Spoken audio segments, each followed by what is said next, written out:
ওয়াসাল্লা আয়াতা সাতিন শামিনাল Laili one Nahar. পৃথিবীর মানুষ, কুরাইশ বংশ আব্দে মানাফেরা শোনো, পৃথিবীর মানুষ কাবা ঘরে এসে সালাত আদায় করবে, তওয়াফ করবে, তোমরা নিষেধ করবা না। 24 ঘন্টা 24 ঘন্টা সালাত চলে কাবা ঘরে, 24 ঘন্টা তওয়াফ চলে কাবা ঘরে। কাবা ঘর এমন একটি ঘর যেখানে নিষিদ্ধ সময় নেই। সূর্য উঠলেও পড়তে পারবেন, সূর্য ডুবলেও পড়তে পারবেন, সূর্য মাথার উপরে থাকলেও পড়তে পারবেন। নিষিদ্ধ সময় মুক্ত পৃথিবীতে একটি মসজিদ, সেটা হলো কাবা ঘর, যেখানে 24 ঘন্টা সালাত চলে, যেখানে 24 ঘন্টা তওয়াফ চলে।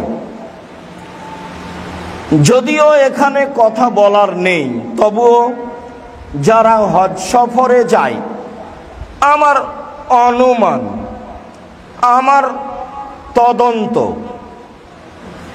1999 জন মানুষের হজ হয় না। তার 1 নম্বর কারণ আমার কাছে ধরা পড়ে, তারা মানুষের বানানো দোয়া পড়ে। 2 নম্বর কারণ, নিজের ইচ্ছা মতো অনির্ধারিত জায়গায় এহরাম বাঁধে, রাসূলের সুন্নাত মতো হজ পালন করে না। মুআল্লিমের মুখ থেকে শুনে এমন কিছু করলেও চলবে, যার কারণে তাদের হজ কবুল হওয়ার বিষয়টি অনেক দূরে থেকে যায়। হারামে গিয়ে যদি মানুষ বেশি ইবাদত করতে চায়, তাহলে সবচেয়ে বেশি ইবাদতের মাধ্যম হলো সালাত আদায় করবে। 2 রাকাত সালাত আদায় করলে এত নেকি, 2 রাকাত সালাত আদায় করলে এত নেকি, বেহিসাব নেকি। আরেকটা মাধ্যম হলো তওয়াফ। আল্লাহ নবী বলেছেন, কাবা ঘর তওয়াফ করলে পা উঠালে 10 নেকি লেখা হয়, আর 10টা পাপ মিটিয়ে দেওয়া হয়। নামালে 10 নেকি লেখা হয়, 10টা পাপ মিটিয়ে দেওয়া হয়। আর রুকনে ইয়ামানি থেকে কালো পাথর হাজরে আসওয়াদ পর্যন্ত গেলে সব পাপকে মুছে দেওয়া হয়। তার নাম তওয়াফ। হজ সফরে গিয়ে ব্যতিক্রম ইবাদত হলো তওয়াফ। হজ সফরে গিয়ে দ্বিতীয় স্তরের সবচেয়ে বেশি নেকির মাধ্যম তওয়াফ। অবশ্যই তওয়াফে কথা বলা থেকে বিরত থাকতে হবে। আহাল পরিবার নিয়ে, স্ত্রী বন্ধু বান্ধব নিয়ে ছবি তোলা তো বহু দূরের কথা, মজাক গল্প করা তো বহু দূরের কথা। আল্লাহর নবী তওয়াফকে সালাত বলেছেন, তাতে তিনি বলেছেন কথা বললে কল্যাণমূলক কথা বলতে হবে, অপ্রয়োজনীয় কথা বলা যাবে না, অপবিত্র অবস্থায় তওয়াফ করা যায় না, অজুবিহীন তওয়াফ করা যায় না। কাজেই যারা হজ উমরায় যায় তাদের কাবা ঘরকে, তওয়াফকে মূল্যায়ন করা উচিত। বলছিলাম, আবু হুরায়রা রাদিয়াল্লাহু তাআলা আনহু বলেন, রাসূল সাল্লাল্লাহু আলাইহি সাল্লাম বলেছেন, মা বাইনা বাইতি ওয়া মিম্বারি রাওজাতুন মিন রিয়াজিল জান্নাহ ওয়া মিম্বারি আলা হাউজি। আমার ঘর থেকে আমার মিম্বার পর্যন্ত এই জায়গাটুকু হলো জান্নাতের একটি অংশ। হাদিস বুখারী মুসলিম। আমার ঘর থেকে নিয়ে আমার মিম্বার পর্যন্ত, যে ঘরে আয়েশা রাদিয়াল্লাহু তাআলা আনহা থাকতেন, যে ঘরে তিনি থাকতেন, তিনি বলছেন, আমার ঘর থেকে নিয়ে আমার এই মিম্বার পর্যন্ত এইটুকু হলো জান্নাতের একটি অংশ। এ কথার অর্থ এই নয় যে সেখানে সালাত আদায় করলে বেশি নেকি হবে। এ কথার অর্থ এই নয় যে সেখানে ভিন্ন ধরনের কার্পেট দিয়ে রাখতে হবে। এ কথার অর্থ এই নয় যে সেখানে সরকারিভাবে সালাতের ব্যবস্থা করতে হবে। এগুলো একটাও শরীয়ত সম্মত নয়। মসজিদে নববীর যতদূর পর্যন্ত এরিয়া দেওয়া আছে, এরিয়াতে প্রবেশ করে 2 রাকাত সালাত আদায় করলে জানে কি হবে, রাওজাতুম মিন রিয়াজিল জান্নাতে 2 রাকাত সালাত আদায় করলে তাই নেকি হবে। কেউ যদি বলে যে এক নেকি বেশি হবে, তাহলে সে মিথ্যা কথা বলেছে। আর এমন আশা নিয়ে কেউ যদি সেখানে 2 রাকাত সালাত আদায় করলে, তাহলে সে বিদআত হবে এবং তার আর কোনো ইবাদত কবুল হবে না, যা রাসূল সাল্লাল্লাহু আলাইহি ওয়াসাল্লাম বলেছেন এ কথাই ঠিক। তবে এইটুকু তিনি জান্নাতের একটি অংশ বললেন, এর অর্থ কি? এর অর্থ মানুষ জানে না, এ কথাই ঠিক। আয়াত যেমন অস্পষ্ট আছে, যাকে বলা হয় মুতাশাবিহাত, হাদিসের অনেক অংশ অস্পষ্ট আছে, যাকে বলা যায় হাদিস মুতাশাবিহাত, অস্পষ্ট অর্থ। যেমন আল্লাহ রাসূল বলেন, এই যে ওহুদ আমাদের ভালোবাসে, আমরা ওহুদকে ভালোবাসি। তো ওহুদ তো জড় বস্তু, ওহুদ আমাকে কি ভালোবাসবে, আর আমি বা তাকে কি ভালোবাসবো? আমি ওহুদকে কি ভালোবাসা দিতে পারি? এর অর্থ মানুষ জানে না। ঠিক এই রাওজাতুম মিন রিয়াজিল জান্নাতের অর্থ কি তা মানুষ জানে না। মানুষ ব্যাখ্যা করেছে কিছু, তার একটা করেছে যে এইটা জান্নাতেরই অংশ, হুবাহু হতে পারে। এর অর্থ এই নয় যে এখানে সালাত আদায় করলে বেশি নেকি হবে। এ কথা বলতে গেলে আল্লাহর নবী থেকে প্রমাণ করতে হবে, যা মানুষের পক্ষে সম্ভব নয়।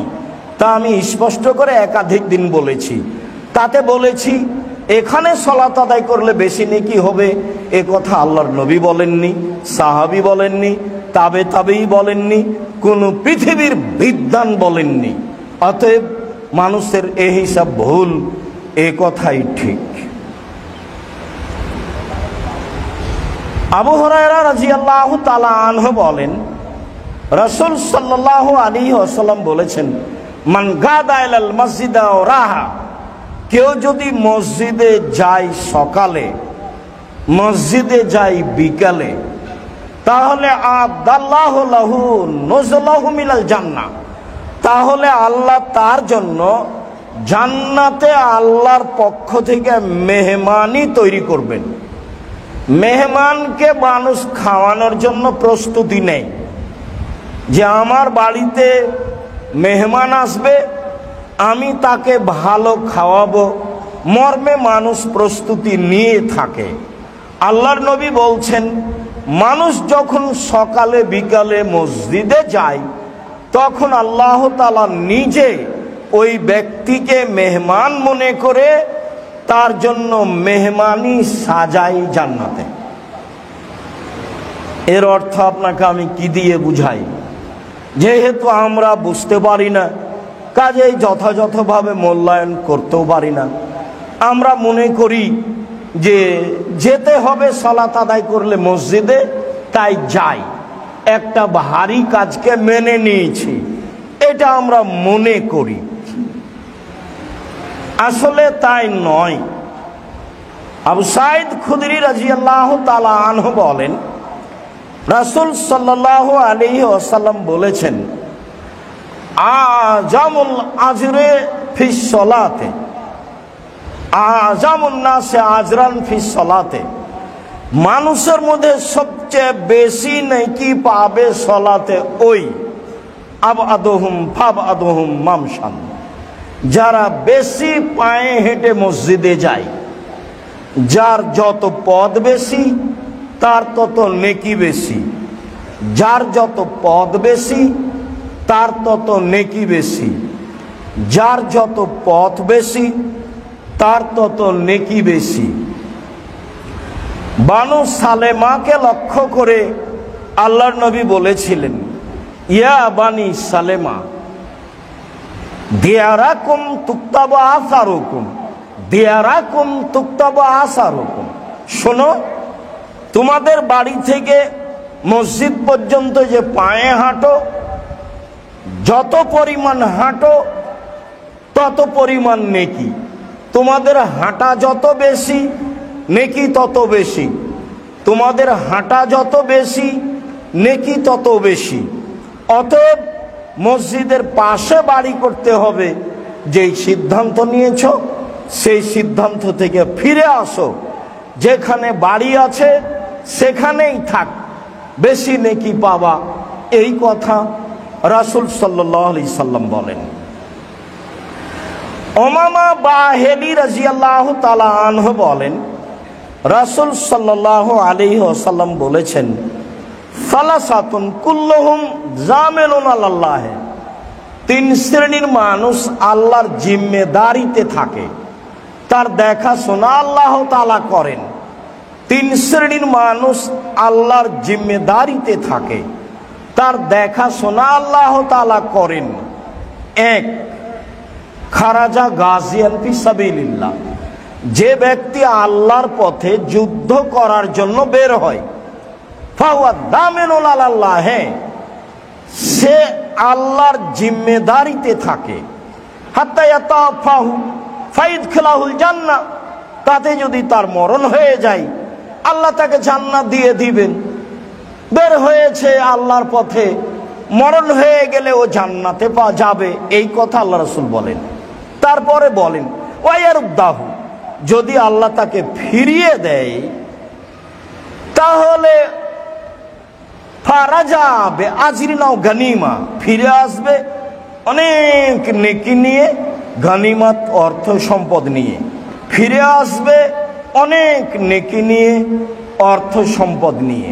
এরপরে তিনি বললেন, ওমান খারাজা ইলাল মসজিদ ফাহুয়া দামিনুন আল্লাহ, যেই ব্যক্তি মসজিদে সালাত আদায়ের জন্য বের হয়ে যায় ও আল্লাহর জিম্মেদারিতে থাকে। আপনি সালাত আদায়ের জন্য মসজিদে যাবেন বলে বের হয়েছেন, তো এখন আপনি আল্লাহর জিম্মায় রয়েছেন। হাত্তা ইয়াতাফাহু ফাইদখিলাহুল জান্নাহ, আসতে যেতে যদি মারা যান তাহলে আল্লাহ জান্নাতে দিয়ে দিবেন। আসতে যেতে মসজিদে যদি মারা যান তাহলে আল্লাহ জান্নাতে দিয়ে দিবেন। আর যদি আল্লাহ বাড়ি পর্যন্ত ফিরিয়ে দেন তাহলে বেআজরিন গানিমা, অনেক নেকি নিয়ে ফিরবেন, অনেক কল্যাণ নিয়ে ফিরবেন, অনেক নেকি নিয়ে ফিরবেন, অনেক কল্যাণ নিয়ে ফিরবেন। এ কথা মুহাম্মদ সাল্লাল্লাহু আলাইহি সাল্লাম বলেন। তিনি আরো বলেন, ওমান দাখালা বাইতাহু বিসালামিন ফাহুয়া দামিনুন আল্লাহ, যে ব্যক্তি সালাম দিয়ে বাড়িতে প্রবেশ করে সেও আল্লাহর জিম্মেদারিতে থাকে। যে ব্যক্তি সালাম দিয়ে বাড়িতে প্রবেশ করে সেও আল্লাহর জিম্মেদারিতে থাকে। যে ব্যক্তি সালাম দিয়ে বাড়িতে প্রবেশ করে সেও আল্লাহর জিম্মেদারিতে থাকে। জরুরি কথা যে যারা আমরা এখানে আছি, ছাত্র শিক্ষক, আরো এলাকার জনগণ, দূর দূরান্ত থেকে যারা এসেছি, সবার নিকটে জরুরি অনুরোধ যে রাসূল সাল্লাল্লাহু আলাইহি সাল্লামের এই কথাটি পালন করো, তো অবশ্যই সালাম দিয়ে বাড়িতে প্রবেশ করতে হবে। তাহলে আপনার জিম্মেদারি নিয়ে নেবেন আল্লাহ, আর আপনার পরিবার নিরাপদে থাকবে, এই কথা রাসূল সাল্লাল্লাহু আলাইহি সাল্লাম বলেন। আবু সাঈদ খুদরি রাদিয়াল্লাহু তাআলা আনহু বলেন, উমামা বাহিলি রাদিয়াল্লাহু তাআলা আনহু বলেন, রাসূল সাল্লাল্লাহু আলাইহি সাল্লাম বলেছেন, মান খারাজা ইলাল মসজিদ মুতাতাহহিরান, কেউ যদি বাড়িতে ওযু করে মসজিদে যায়, কেউ যদি বাড়িতে ওযু করে মসজিদে যায়, তাহলে আল্লাহ রাসূল বলছেন, ফাজরুহু আজরুল হাজ্জিল মুহরিম, ইহরাম বেঁধে হজ করলে জানে কি হয় সেই নেকি হয়। তো অনেক বড় হয়ে গেল। কেউ যদি বাড়ি থেকে ওযু করে মসজিদে যায় তাহলে ইহরাম বেঁধে হজ করলে যে নেকি হয় সেই নেকি হয়। জাবের রাদিয়াল্লাহু তাআলা আনহু বলেন, ইয়াতিয়ান নবী সাল্লাল্লাহু আলাইহি ওয়াসাল্লাম মসজিদ কুবাইন কুল্লা সাবতিন মাশান রাকিবান ফাইসাল্লি ফি রাকাতাইনে, আল্লাহর নবী মসজিদে নববী থেকে পায়ে হেঁটে বাহনে উঠে সপ্তাহে একদিন মসজিদে কোবা যেতেন, গিয়ে 2 রাকাত সালাত আদায় করতেন। আল্লাহর নবী মসজিদে নববী হতে 3 কিলোমিটার দূরে প্রায় পায়ে হেঁটে এবং বাহনে উঠে সপ্তাহে একদিন মসজিদে কোবায় যেতেন, গিয়ে 2 রাকাত সালাত আদায় করতেন। রাসূল সাল্লাল্লাহু আলাইহি সাল্লাম বলেন, মান তাতাহহারা ফি বাইতিহি, কেউ যদি বাড়িতে ওযু করে, সুম্মা আতা মসজিদা কোবা, তারপরে যদি মসজিদে কোবায় আসে, ও সাল্লা 2 রাকাত সালাত আদায় করে, ফা আজরুহু আজরুল উমরা, তাহলে তার নেকি হবে উমরার নেকি। উমরা করলে টাকা পয়সা খরচ করে কাবা ঘরে উমরা করলে জানে কি হয়, বাড়ি থেকে ওযু করে মসজিদে কোবায় গেলে এবং 2 রাকাত সালাত আদায় করলে তাই নেকি হয়। এই কথা মুহাম্মদ সাল্লাল্লাহু আলাইহি সাল্লাম বলেন। বিষয়টি ভালো বুঝেছি বলে আমরা আশা করছি। আবু সাঈদ খুদরি রাদিয়াল্লাহু তাআলা আনহু বলেন, রাসূল সাল্লাল্লাহু আলাইহি সাল্লাম বলেছেন, লা তুসাদ্দু ইলা রিহাল ইল্লা সালাসা মাসাজিদা, সফর করা যায় না 3টি মসজিদ ব্যতীত, জরুরি ছাড়া, শিক্ষা ছাড়া, আকীদাগত ছাড়া, নিজের পাড়ার মসজিদ ছেড়ে অন্য মসজিদে যাওয়া যায় না, তবে 3টি মসজিদ। হ্যাঁ, যদি পাশের মসজিদে শিরক বেদাত হয় অন্য জায়গায় যাবেন।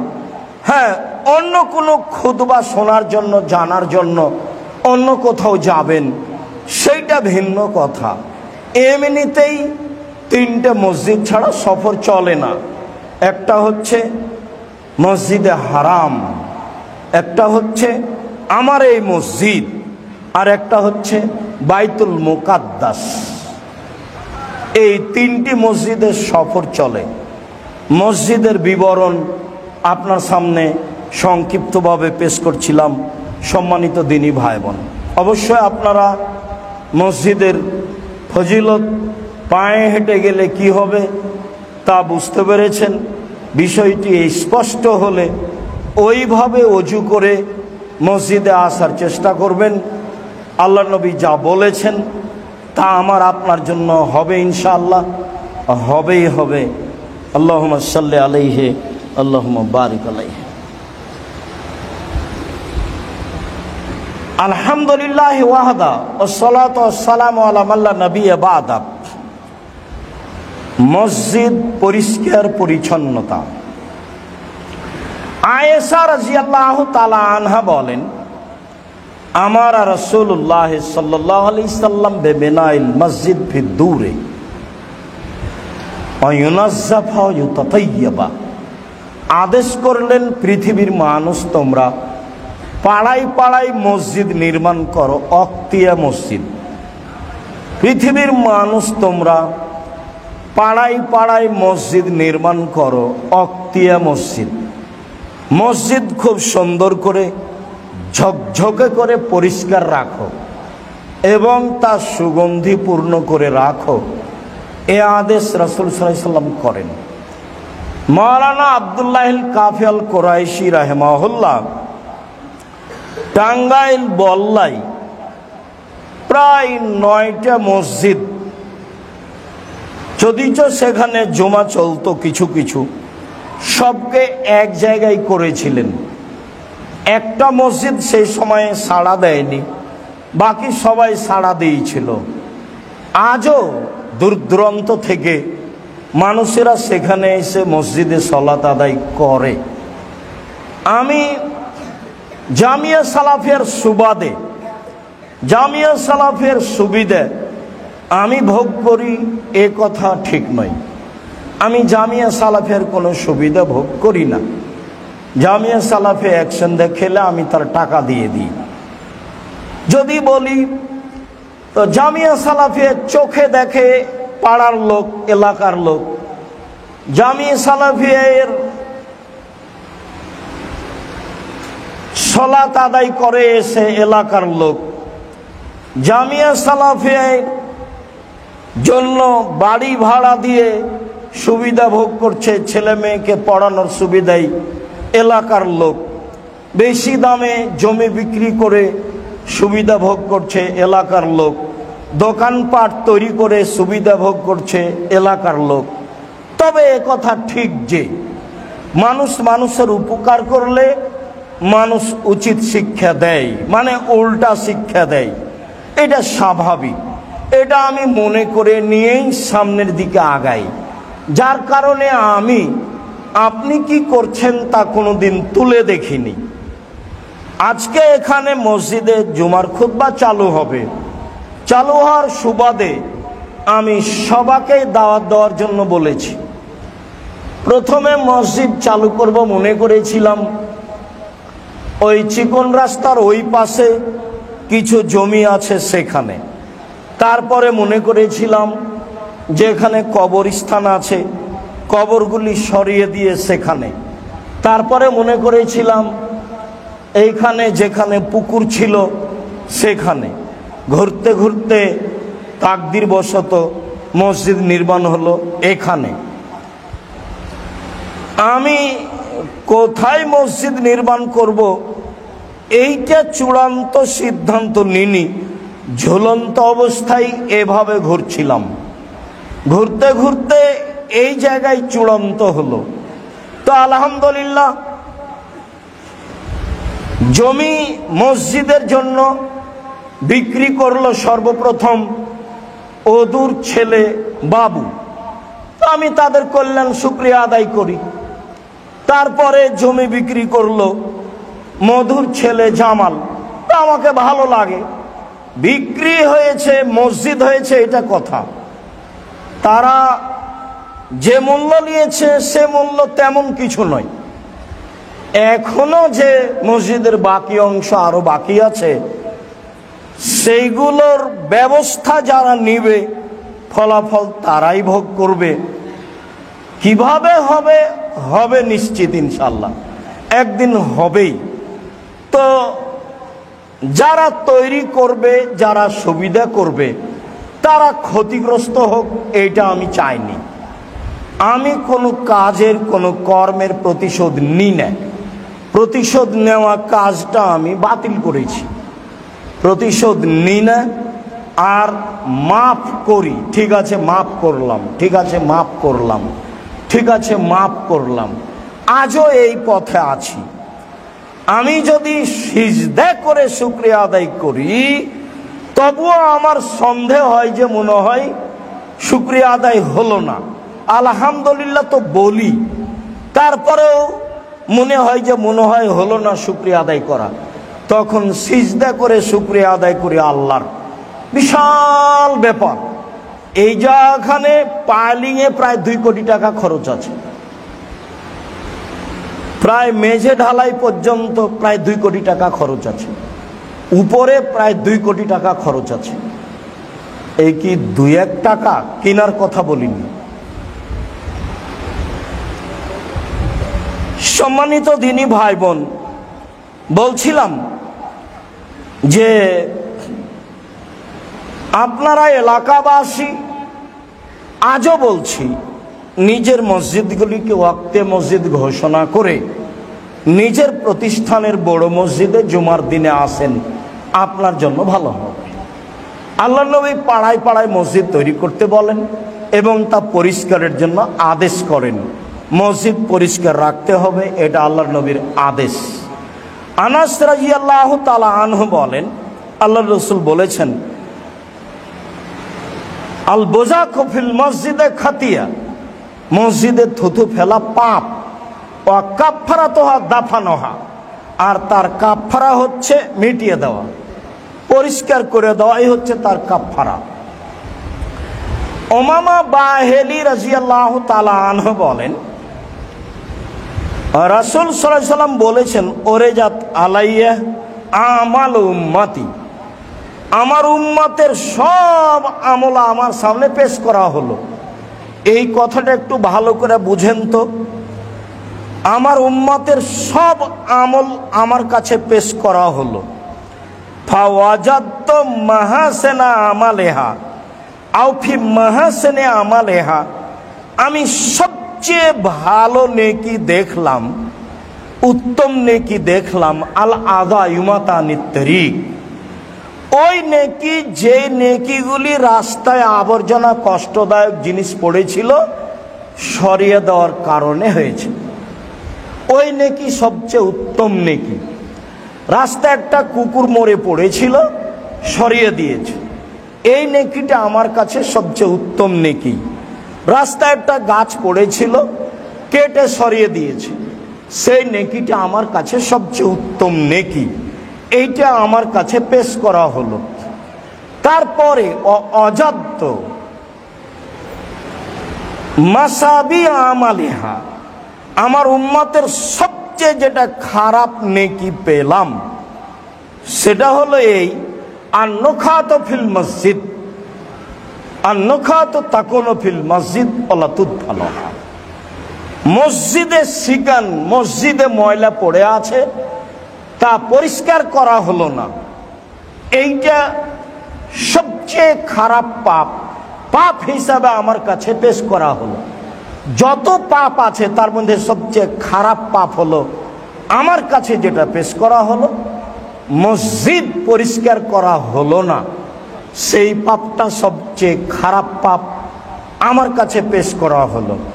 সম্মানিত দিনী ভাই বোন, পাড়ায় পাড়ায় মসজিদে তৈরি করবেন এ কথাই ঠিক, তাকে পরিষ্কার পরিচ্ছন্ন রাখবেন এ কথাই ঠিক, আমাদের এই মসজিদকে পরিষ্কার রাখতে হবে এ কথাই ঠিক। আল্লাহ তাআলা কাবা ঘর এবং মসজিদে নববীকে পরিষ্কার রাখতে বলেছেন।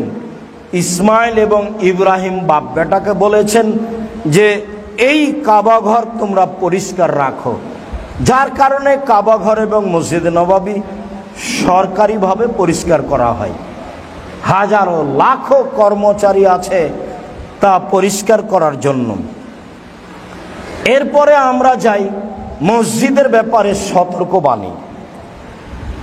আয়েশা রাদিয়াল্লাহু তাআলা আনহা বলেন, লানাল্লাহু তাআলা আল-ইয়াহুদা ওয়ান নাসারা আল্লাযী ইত্তাখাযু কুবুর আনবিহিমাল মাসাজিদা। ইহুদি খ্রিস্টানের উপরে আল্লাহ অভিশাপ করেছেন। কেন? তারা কবরকে মসজিদে পরিণত করেছে। ইহুদি খ্রিস্টানের উপরে আল্লাহ অভিশাপ করেছেন। কেন? তারা কবরকে মসজিদে পরিণত করেছে। জুনদাব রাদিয়াল্লাহু তাআলা আনহু বলেন, আমি রাসূল সাল্লাল্লাহু আলাইহি সাল্লামকে বলতে শুনেছি, আল্লাহ রাসূল বললেন, শোনো, ইন্না মান কানু কাবলাকুম কানু ইয়াত্তাখিজুনা কুবুর আম্বিয়াইহিম ওয়াস-সালিহিম মসজিদান। পূর্বের মানুষেরা নবীর কবরকে এবং সৎ মানুষের কবরকে মসজিদ তৈরি করত। আলা ফালা তাত্তাখিজুল মসজিদা কবুরা মসজিদান। কখনো তোমরা কবরকে মসজিদ করো না, কখনো তোমরা কবরকে মসজিদ করো না, কখনো তোমরা কবরকে মসজিদ করো না। আবু হুরায়রা রাদিয়াল্লাহু তাআলা আনহু বলেন, রাসূল সাল্লাল্লাহু আলাইহি সাল্লাম বলেছেন, লা তাজালু কবরি ওয়াসানান ইউবাদু। আমার কবরকে ইবাদতের জায়গা করো না, আমার কবরকে ইবাদতের জায়গা করো না। ইস্তাদ্দা গাজাবুল্লাহে আলা কওমিন ইত্তাখাযু কুবুর আনবিহিম মাসাজিদা। ওদের উপরে আল্লাহ বেশি অসন্তুষ্ট হন যারা কবরকে মসজিদ করেছে। আবু সাঈদ খুদরি রাদিয়াল্লাহু তাআলা আনহু বলেন, রাসূল সাল্লাল্লাহু আলাইহি সাল্লাম বলেছেন, লা তুসাল্লু আলাল কুবুরে। কবরের উপরে সালাত আদায় করো না। আল্লাহ রাসূল বলেছেন, লা তুসাল্লু ইলাল কুবুরে। তোমরা কবরের দিকে মুখ করে সালাত আদায় করো না। অনেক বর্ণনায় রয়েছে লা তুসাল্লু বাইনাল কুবুরে। কবরের মাঝে সালাত আদায় করো না। ঢাকা শহরে বহু মসজিদে ভিতরে কবর আছে, এইসব মসজিদে সালাত আদায় করা যাবে না। মসজিদের ডানে বামে পূর্ব পশ্চিমে কবর থাকলে সেই মসজিদে সালাত আদায় করা যাবে না। ঢাকা শহরের শত শত মসজিদে সালাত আদায় করা যাবে না মর্মে সারা পৃথিবীর মানুষকে সতর্ক সাবধান থাকা উচিত। কবর সংক্রান্ত মসজিদে সালাত আদায় করা যাবে না।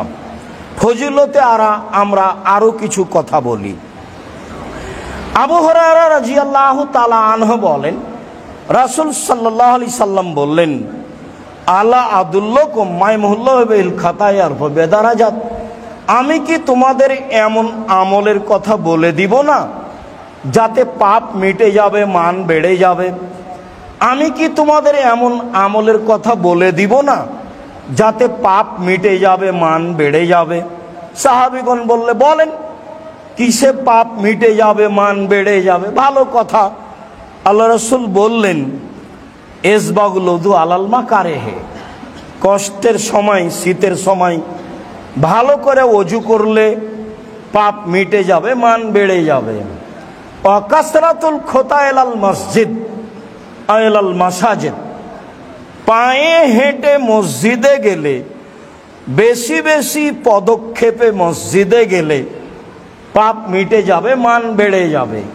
ওয়া ইনতিজারুস সালাত বাদা সালাত, সালাতের পরে সালাতের অপেক্ষা করলে, মসজিদে বসে বসে সালাত আদায়ের অপেক্ষা করলে পাপ মিটে যাবে, মান বেড়ে যাবে। এই কথাটা আরেকটা হাদিস থেকে বলি। আব্দুল্লাহ ইবনে আব্বাস রাদিয়াল্লাহু তাআলা আনহু বলেন, রাসূল সাল্লাল্লাহু আলাইহি সাল্লাম বলেছেন, আল্লাহ তাআলা বলেন, মানে হাদিসে কুদসি, আল্লাহ তাআলা বলেন, ইয়া মুহাম্মদ, হে মোহাম্মদ। আল্লাহ আমাদের নবীকে মোহাম্মদ বলে ডাকতেন, জিবরাইল আমাদের নবীকে মোহাম্মদ বলে ডাকতেন, সাহাবীগণ আমাদের নবীকে আল্লাহর রাসূল বলে ডাকতেন। আল্লাহ রাসূল এইটা কি করব? আল্লাহ রাসূল এইটা কি হবে? তো আল্লাহ আমাদের নবীকে মোহাম্মদ বলে ডাকতেন, জিবরাইল আমাদের নবীকে মোহাম্মদ বলে ডাকতেন, সাহাবীগণ আমাদের নবীকে আল্লাহ রাসূল বলে ডাকতেন। আর ভারত, বাংলাদেশ, পাকিস্তানের আলেম ওলামা জনগণ বলে হুজুরে পাক সাল্লাল্লাহু আলাইহি সাল্লাম। কত বড় অপরাধ, নেহায়াত অন্যায়। মানে আল্লাহ রাসূল মারা যাননি, উনি হাজের নাজের, মানে কথায় অপরাধ, বাক্য এভাবে বানানো আছে যাতে করে মানুষ এমনিতেই মুশরিক হয়ে যায়। কে কাকে বুঝাবে? আল্লাহ নবী বললেন, মোহাম্মদ হাল তাদরি ফিমা ইয়াকতাসিমুল বালাউল আলা, আল্লাহ তাআলা বলছেন, মোহাম্মদ বলতে পারো উপরে কি নিয়ে হইচই হচ্ছে? বলতো, না, জি হ্যাঁ আমি বলতে পারি। ফিল কাফারা, মানুষের পাপ কিসে মিটে যাবে সেই নিয়ে হইচই হচ্ছে, বলা বলি হচ্ছে। আমি বলতে পারি কিসে মানুষের পাপ মিটে যাবে, মান বেড়ে যাবে। এক, আল মাকসু ফিল মাসাজিদ বাদা সালাওয়াত, সালাতের পরে মসজিদে বসে বসে তাসবিহ তাহলিল জিকির আজকার করলে পাপ মিটে যাবে, মান বেড়ে যাবে। জুমার সালাতের পরে সালামের সাথে সাথে আপনারা দাঁড়িয়ে যান, মানে এটা হলো মুনাফিকি লক্ষণ আর হাদিস বিরোধী। সালাতের পরে বসে বসে তাসবিহ তাহলিল জিকির আজকার করলে পাপ মিটে যাবে, মান বেড়ে যাবে, পাপ মিটে যাবে, মান বেড়ে যাবে। দুই, অল মাসিও আলাল আকদাম ইলাল মাসাজিদ, পায়ে হেঁটে মসজিদে গেলে পাপ মিটে যাবে, মান বেড়ে যাবে, পাপ মিটে যাবে, মান বেড়ে যাবে।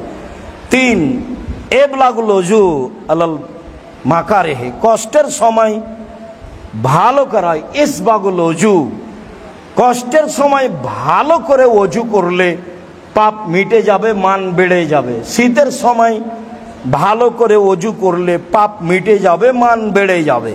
এইটুকু বলার পর আল্লাহ রাসূল বলছেন, মান ফালা হাযা আশাবে খায়রিন ওয়া মাতাবে খায়রিন, এমন যে করলো তার মরে যাওয়া ভালো, তার বেঁচে থাকা ভালো। এমন যে করলো তার মরে যাওয়া ভালো, তার বেঁচে থাকা ভালো। এমন যে করলো তার মরে যাওয়া ভালো, বেঁচে থাকা ভালো। ওয়া কানা মিন খাতিতিহি কায়মিন ওয়ালাদাতহু উম্মুহু, তার বা লোকটা হয়ে গেল সেই দিনের মতো যেদিন তার মা তাকে জন্ম দিয়েছে, নিষ্পাপ হয়ে গেল।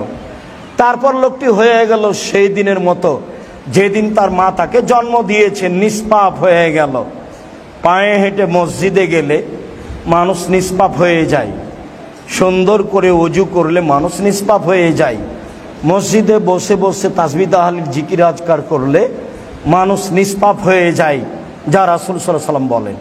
আল্লাহ রাসূল আরও বলেন যে আমাকে আল্লাহ বললেন, মুহাম্মদ যখন আপনি সালাত আদায় করবেন তখন এই দোয়াটা পড়বেন, আল্লাহুম্মা ইন্নী আসআলুকা ফিল খায়রাতি ওয়া তারকাল মুনকারাতি হুব্বাল মাসাকিন। আল্লাহ তোমার কাছে আজ চাচ্ছি আমি ভালো কাজ করতে, মন্দ কাজ ছাড়তে। তোমার কাছে চাচ্ছি আমি ভালো কাজ করতে, মন্দ কাজ ছাড়তে। আর তোমার কাছে চাচ্ছি আমি ফকির মিসকিনের ভালোবাসা, আমি যেন ফকির মিসকিনকে হেয় তুচ্ছ না করি, তাকে খাবার দিই। তোমার কাছে চাচ্ছি আমি ভালো কাজ করতে, মন্দ কাজ ছাড়তে। তোমার কাছে চাচ্ছি আমি ফকির মিসকিনকে ভালোবাসতে। এইগুলো তুমি আমার ভিতরে করে দাও। আর যদি তুমি সমাজে ফিতনা দিতে চাও তাহলে আমাকে সমাজ থেকে তুলে নেওয়ার পরে ফিতনা দিও। এই দোয়া রাসূল সাল্লাল্লাহু আলাইহি সাল্লাম আল্লাহ তাআলা আমার নবীকে শিখিয়ে দিলেন যে আপনি এইটা সালাতে বলবেন। সম্মানিত দ্বীনি ভাই বোন, আরও সতর্ক যে রাসূল সাল্লাল্লাহু আলাইহি সাল্লাম বললেন, মান সামিয়া রাজুলান মিনকুম ইয়ানসুদু জাল্লাতান ফালইয়াকুল লা রাদাল্লাহ ফাইনাল মাসাজিদ লাম তুবরা লিহাজা। কেউ যদি শুনে যে হারানো জিনিস মসজিদে খুঁজছে তাহলে সে যেন উত্তরে বলে আল্লাহ যেন তাকে জিনিসটা ফেরত না দেয়। হারানো জিনিস মসজিদে খোঁজা নিষেধ, হারানো জিনিস মসজিদে খোঁজা নিষেধ। রাসূল সাল্লাল্লাহু আলাইহি সাল্লাম বলেন কেউ যদি দেখে মসজিদের ভিতরে কেউ ক্রয় বিক্রয় করছে তাহলে সে যেন বলে আল্লাহ তার ব্যবসাতে বরকত দিও না, আল্লাহ তুমি তার ব্যবসাতে লাভ দিও না। মসজিদে হদ নির্মাণ করা যায় না, মসজিদে ব্যবসা বাণিজ্য করা যায় না, মসজিদে হারানো বিজ্ঞপ্তি পেশ করা যায় না, মসজিদের মাইকে মানুষের মরার খবর চিল্লিয়ে বলা যায় না, এগুলো নিষিদ্ধ।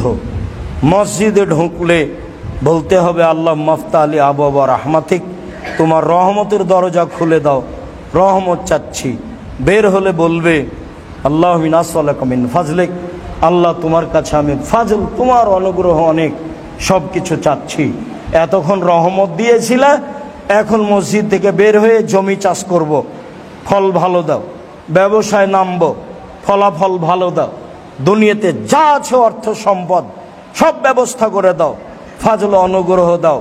এই কথা শিখিয়ে দিলেন আল্লাহর নবী। তবে আল্লাহর নবী মসজিদে ঢুকলে তিনি নিজে এই কথা বলতেন, আউযু বিল্লাহিল আযীম বিওয়াজহিল কারীম ওয়া সুলতানিহিল কাদিম মিনাশ শাইতানির রাজিম। মহান আল্লাহর কাছে আশ্রয় চাচ্ছি, মহান আল্লাহর সম্মানিত মুখের মাধ্যমে আশ্রয় চাচ্ছি, সর্বশক্তিমান পুরাতন ক্ষমতাধর আল্লাহর কাছে আশ্রয় চাচ্ছি, মিনাশ শয়তানির রাজিম, বিতাড়িত শয়তান হতে। শয়তান আপনার স্পষ্ট শত্রু। এই কথা বলে যদি কেউ মসজিদে প্রবেশ করে তাহলে শয়তান তার ক্ষতি করতে পারবে না। এই কথা মুহাম্মদ সাল্লাল্লাহু আলাইহি সাল্লাম বলেন।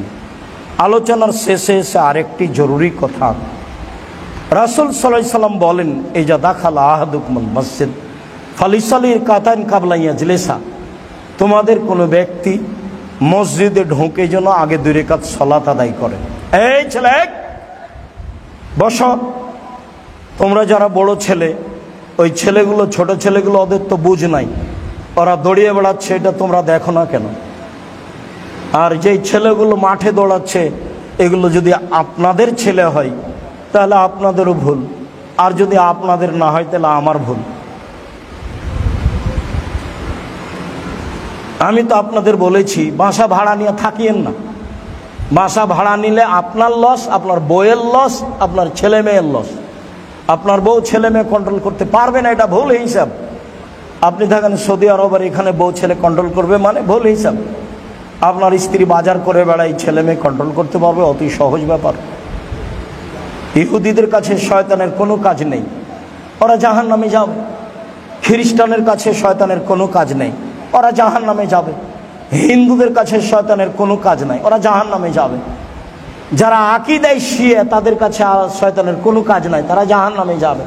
যারা আকীদায় কাদিয়ানী তারা জাহান্নামে যাবে, তাদের কাছে কোনো কাজ নাই। তাহলে তো সারা পৃথিবীর কোটি কোটি মানুষ গেল যাদের কাছে শয়তানের কোনো কাজ নেই। আর যারা স্কুল কলেজে আছে, দিনরাত পাপ করে বেড়াচ্ছে, পড়াই ধর্ম নিয়ে চিন্তা করে না, তাদের কাছে শয়তানের কাজ নেই। তো শয়তানের তো কাজ আছে সব মাদ্রাসাতে, জামিয়ায়। কেননা শয়তান তো এখানে এসে আছে। আপনি শয়তান দেখতে পেলে অজ্ঞান হয়ে যেতেন, এত শয়তান কিভাবে ছুটাছুটি করে। তো আপনি তো আর দেখতে পাচ্ছেন না। একে যদি একক তো সলাত আদায় না করাতে পারে, এটা তার সফলতা। খুতবার সময় যদি এদিক ওদিক নিয়ে যেতে পারে, এটাই তার সফলতা। তো এইটুকু আমাকে বুঝতে হবে, জামিয়া সালাফের শিক্ষক মণ্ডলীকে বুঝতে হবে, আপনাকে বুঝতে হবে।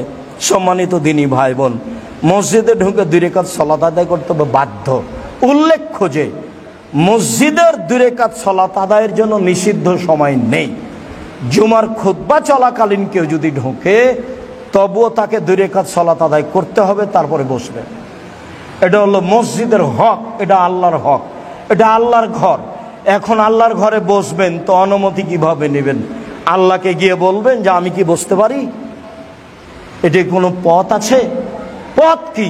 2 রাকাত সালাত আদায় করবেন, এটাই পথ, এটাই পদ্ধতি। 2 রাকাত সালাত আদায় করে বসেন, এটাই পদ্ধতি। তাহলে মসজিদের হক আদায় করলেন। সম্মানিত দিনী ভাই বোন, আমি আপনাদেরকে আজকের আলোচনার শেষে এসে জরুরি কয়েকটি কথা বলতে চাই। তার প্রথম কথাটি হলো এই, মান বানা লিল্লাহি মাসজিদান বানাল্লাহু লাহু বাইতান ফিল জান্নাহ। কেউ যদি আল্লাহকে সন্তুষ্ট করার জন্য মসজিদ তৈরি করে, আল্লাহ তার জন্য জান্নাতে ঘর নির্মাণ করবেন। হাদিস বুখারী মুসলিম।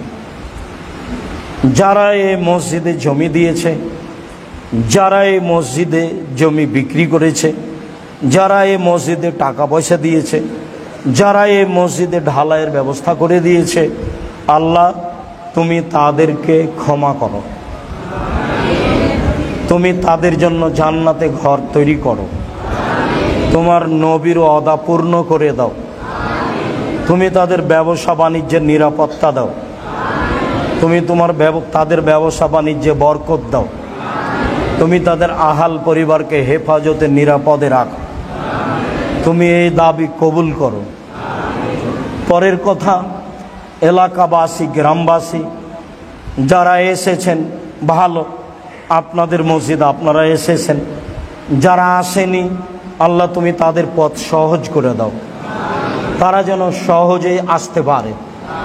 মনে কিছু কষ্ট থাকলেও, মনে কিছু ব্যথা থাকলেও, ব্যথা ভুলে গিয়ে কষ্ট হিসাব না করে নিজের মসজিদ, নিজের প্রতিষ্ঠান, জামিয়া সালাফের প্রতিষ্ঠান, জামিয়া সালাফে আপনার প্রতিষ্ঠান, জামিয়া সালাফের মসজিদ নিজের মনে করে তারা যেন এই মসজিদে আসতে পারে, এই সুযোগ তুমি করে দাও।